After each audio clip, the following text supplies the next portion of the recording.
Hello my dear, topic है molecule. ठीक है, तो मॉलिक्यूल हमारे पास क्या है, non metal plus non metal का क्या है, कॉम्बिनेशन है।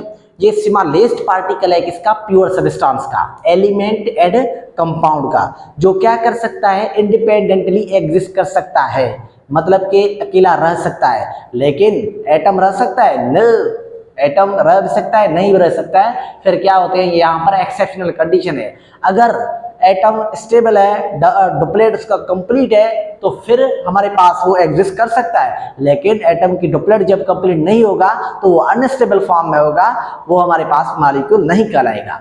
सो चलते हैं अपने टॉपिक की तरफ। सो मॉलिक्यूल देखते हैं कि मॉलिक्यूल की डेफिनेशन क्या होता है। तो यहाँ पर आए देखते हैं डेफिनेशन। तो it is a smallest particle. ये क्या है, स्मॉलेस्ट पार्टिकल। जब मॉलिक्यूल को आप तोड़ेंगे तो क्या हमको मिलेंगे, एटम्स मिलेंगे, different different atoms. Different atom मिल सकते हैं, सेम एटम्स मिल सकते हैं। तो क्या है, प्योर सब्सटेंस। प्योर सब्सटेंस में कौन सी चीजें आ जाती है, एलिमेंट एंड कंपाउंड। जो मैंने आपको बताया, एलिमेंट के फर्दर टाइप्स होते हैं, pure molecular elements and molecular compounds.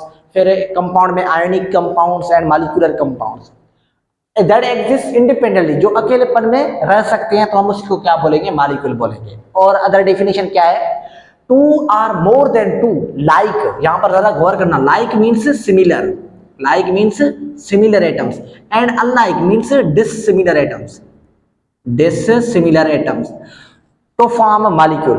Like atom हो या अनलाइक एटम हो, दोनों आपस में मिले तो हमारे पास क्या बनाते हैं, मॉलिक्यूल बनाते हैं। जैसे कि हम देखते हैं कि ये हमारे पास H मिलता है, तो हमारे पास क्या बनेगा, H2 बनेगा।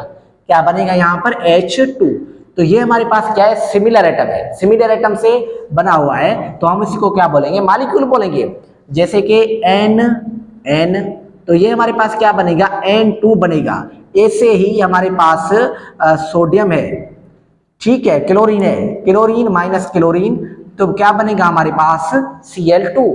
याद कर लेना, गैसेस जो होते हैं हमारे पास ओनली डायटोमिक स्टेट में एग्जिस्ट करते हैं, गैसेस। ठीक है, क्योंकि उसकी ऑक्टेट डुप्लेट वगैरह कंप्लीट होती है, फिर ही एग्जिस्ट कर सकते हैं इंडिपेंडेंटली, वरना नहीं करेंगे। तो ये हमारे पास क्या है, these are similar atoms, these are similar atoms.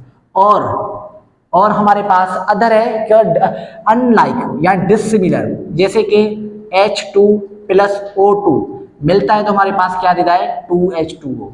ये हमारे पास कौन सा मॉलिक्यूल है, डिसिमिलर मॉलिक्यूल है। ये क्या है, डिसिमिलर मॉलिक्यूल है। जैसे कि S plus O2 that gives the SO2, C plus O2 that gives the CO2। ठीक है, ऐसे ही हमारे पास N plus O2 that gives to NO2। ये हमारे पास सारे क्या है, मॉलिक्यूल से, क्या है हमारे पास, मॉलिक्यूल। मॉलिक्यूल में कौन से आ जाते हैं, मॉलिक्यूल में non metal plus non metal react करता है, non metal plus non metal. यहाँ पर देखिए नॉन मेटल कौन सा होता है हमारे पास, नॉन मेटल क्या है, हाइड्रोजन नॉन मेटल है, प्लस ऑक्सीजन क्या है, नॉन मेटल है, तो क्या बना रहे हैं, वाटर। तो ये वाटर क्या है हमारे पास, मॉलिक्यूल है। दोनों की फिजिकल स्टेट क्या है, गैस है, ये भी गैस है, ये भी क्या है, गैस है। ये मोनोएटॉमिक में है, वो क्या है, डायटॉमिक फॉर्म में है। तो यहाँ पर लाइक एंड अनलाइक एटम की मैंने क्या क्या है, बात वगैरह की है। तो फिर यहाँ पर आ जाता है एटमोसिटी का कॉन्सेप्ट। क्या, एटमोसिटी, एटमोसिटी, एटमोसिटी हम उसी को बोलेंगे, number of atoms present in molecule, number of atoms present in molecule is called एटमोसिटी। यानी एटमोसिटी हम उसी को बोलेंगे जिसमें मतलब कि कोई मॉलिक्यूल में नंबर ऑफ एटम्स कितने होने चाहिए। मिसाल तौर यहाँ पर क्या है, H2O, this one is a molecule, this one is a substance. ठीक है, तो ये हमारे पास क्या है, मॉलिक्यूल है, इसमें नंबर ऑफ एटम्स कितने हैं, 2 और ये 3, तो इसकी एटमोसिटी कितनी होती है, 3 होता है। जैसे कि ग्लूकोज C6H12O6, ये क्या है हमारे पास, मॉलिक्यूल है, और ये हमारे पास क्या है, इसकी एटमोसिटी है।